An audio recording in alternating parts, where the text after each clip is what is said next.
United Nations Secretary General Antonio Gutteres has arrived in Kathmandu for a 4-day official visit to Nepal. Upon his arrival in the federal capital, the UN Secretary General has remained engaged in high-profile meetings throughout the day today. Apart from taking stock of the climate change scenario in Nepal, the UN chief has also expressed his willingness to assist in Nepal's prolonged issue of transitional justice. Good evening, I'm Abhyuday Shrestha, and these are the headlines of the hour. UN Secretary General Antonio Gutteres says the UN is ready to assist in bringing Nepal's peace process to a conclusion, calls on international community to help Nepal tackle climate change. Majority of government cases rendered feeble in Madhya province. Investigating officials and government attorney failed to furnish evidences in heinous crimes.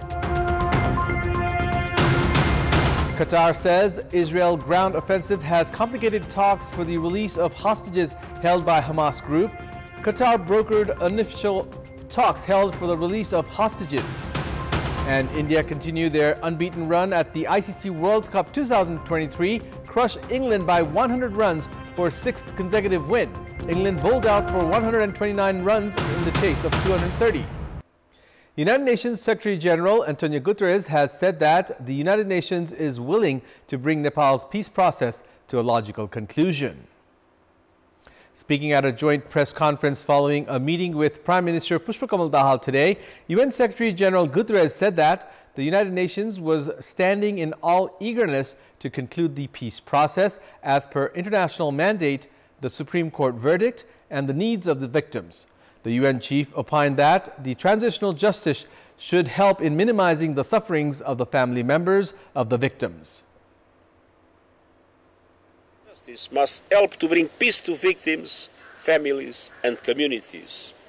And the United Nations stands ready to support Nepal to develop a process that meets international standards, the Supreme Court's rulings and the needs of victims, and to put it into practice.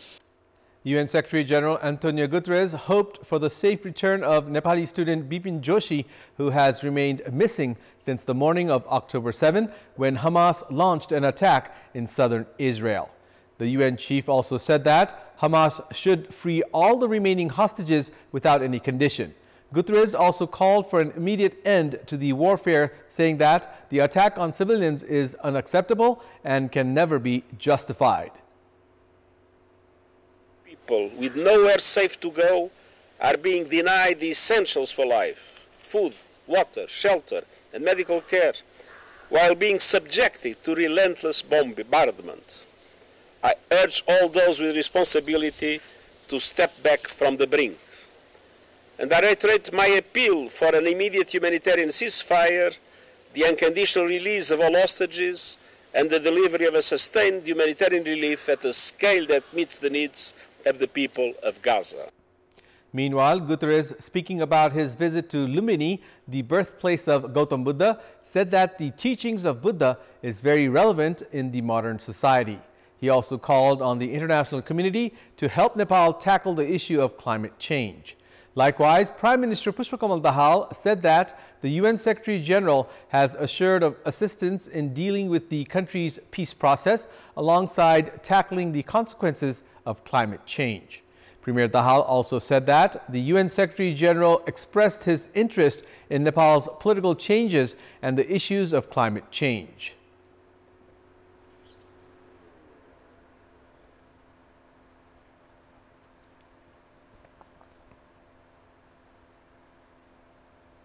UN Secretary General Antonio Gutteres, who is on a 4-day official visit to Nepal, remained engaged in political parlays throughout the day today. The President's office had said that during the UN Secretary General's courtesy call with President Ramchandra Paudel, the UN chief discussed the effects of climate change in Nepal. Prior to this, the UN chief had called on House Speaker Devraj Ghimire at the Parliament building in New Baneshwar. Speaker Ghimire during the meeting had informed the UN Secretary General that the bill on transitional justice would be endorsed by the Parliament at the earliest. Likewise, in the separate meetings held with Nepali Congress Chief Sher Bahadur Deuba and CPN-UML Chairperson KP Sharma Oli, the UN Secretary General discussed issues including climate change and Nepal's peace process. Gutteres also held separate meetings with Deputy Prime Minister and Defense Minister Purnabahadur Kharka and Foreign Minister NP South. Gutteres also visited the Patan Darbar Square, which is listed in the World Heritage Site.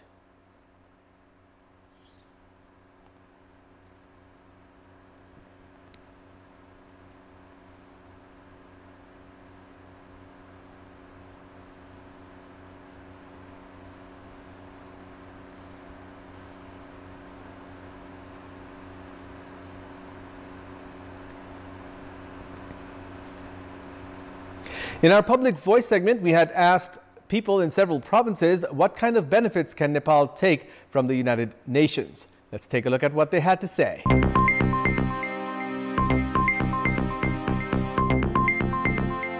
जे जति प्रतिबद्धताहरू अन्तर्राष्ट्रिय रूपमा गरिएका छन् ती प्रतिबद्धताहरूलाई राम्रोसँग कार्यान्वयन गर्न सक्यो भने पनि नेपाललाई चाहिँ धेरै उपलब्धिहरू हुन्छ। यहाँका खनिजहरूलाई बाहिर निकालेर त्यसको विषयमा अलि हेर्ने हो भने नेपाल चाहिँ धनी देशमा पनि कहलाउँछ अनि ठूलो लाभ लिन सक्छ। संयुक्त राष्ट्र संघसँग नेपालले सहकार्य गरेर विभिन्न खालका ठूला परियोजनाहरू भित्राउन सक्छ। भइराखेको शान्ति प्रक्रियाको निष्कर्ष र संक्रमणकालीन न्यायको सही ढंगले सम्बोधन गर्नको लागि संयुक्त राष्ट्र संघको महत्त्वपूर्ण भूमिका हुन सक्छ। सदस्यको हैसियतले राजनीतिक, आर्थिक, कानुनी सबै अधिकार अथवा लाभ प्राप्त गर्न सक्छ। हामीहरुको छुट्टै अस्तित्व छ भनेर भन्ने कुरा चाहिँ आभास दिलाउन र अन्तर्राष्ट्रिय रूपमा चिनाउन चाहिँ संयुक्त राष्ट्र संघको चाहिँ प्रमुख भूमिका हुन्छ। शान्ति प्रक्रिया टुङ्ग्याउन अनि मानवाधिकारको प्रवर्धन गर्नको लागि चाहिँ हामी संयुक्त राष्ट्र संघसँग चाहिँ सहयोग लिन सक्छौं। युएन अन्तर्गतका थुप्रै आर्थिक फोरमहरू छन्, त्यसमा नेपालले सहभागिता जनाएर आर्थिक लाभ लिन सक्छ। राष्ट्रसंघले दिने विभिन्न किसिमका सम्झौताहरू छन्, यी सम्झौताहरू कार्यान्वयनको लागि चाहिँ अनुरोध गर्न सक्छ। महिला अधिकारका कुरा हुन्छन्, बाल अधिकारका कुराहरुमा पनि छ।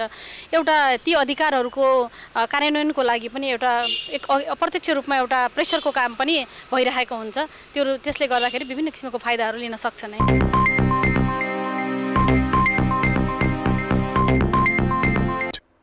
Majority of government cases have been rendered feeble in Madhya Province due to investigating police officers and government lawyers facing political pressure and being influenced by bribes.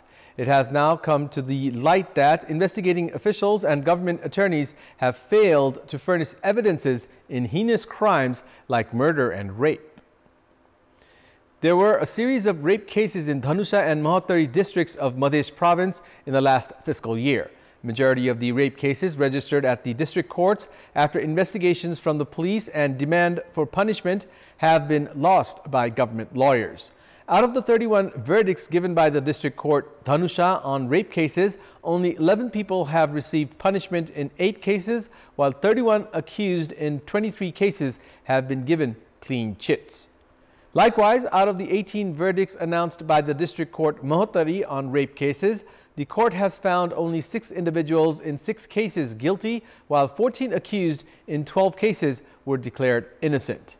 In the 51 verdicts given on murder cases in Dhanusha and Mahottari, 20 individuals in 10 cases have been convicted, while 136 accused in 41 cases have received clean chits. The failure to produce concrete evidences by the investigating officials and government attorney, according to experts, present a sorry side of crime and punishment scenario in the country.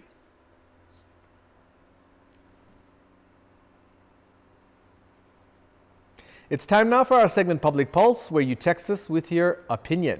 Public Pulse. But before that, let's take a look at the results from yesterday's poll. Yesterday we had asked you, why are federal parliament and provincial assemblies deemed lackluster? 44% voted for A, unaccountable people's representatives, 50% voted for B, more concerned in power politics, and 6% voted for C, confusion of jurisdiction. And here's today's question. Why are majority of the government cases rendered weak? Your options are A, pressure of power centers, B, commission games, and C, feeble evidences. The voting is on. Type NEWS, select your option A, B, or C, and send it to 34001 to share your opinion with us. And it's time now for the international update.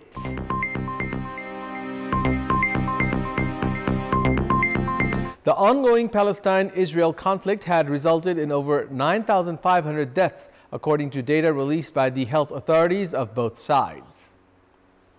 The Gaza-based health department said early this morning that more than 8,000 people had died in the Gaza Strip since the conflict broke out on October 7.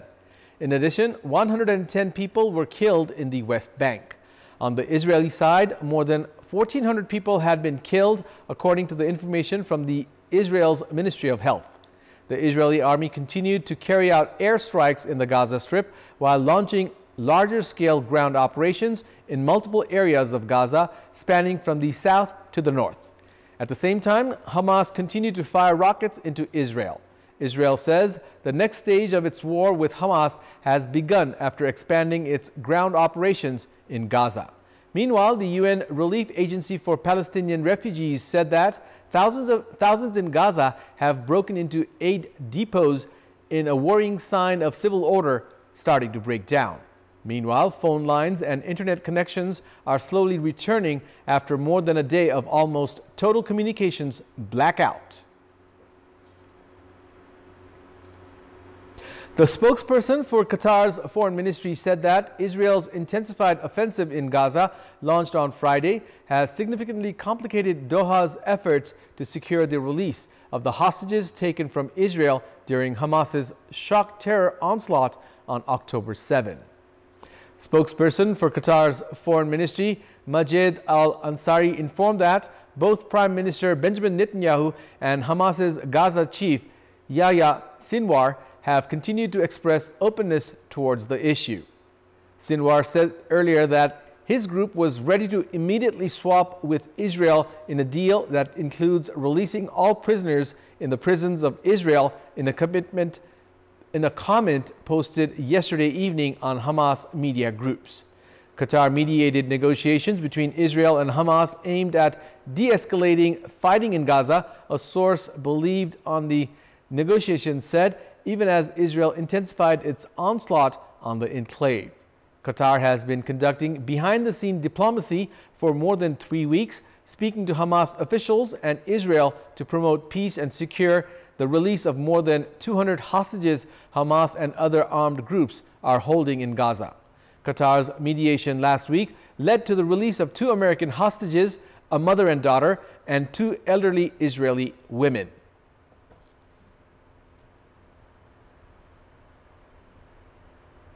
That's all for the moment. Thank you for watching. Good night.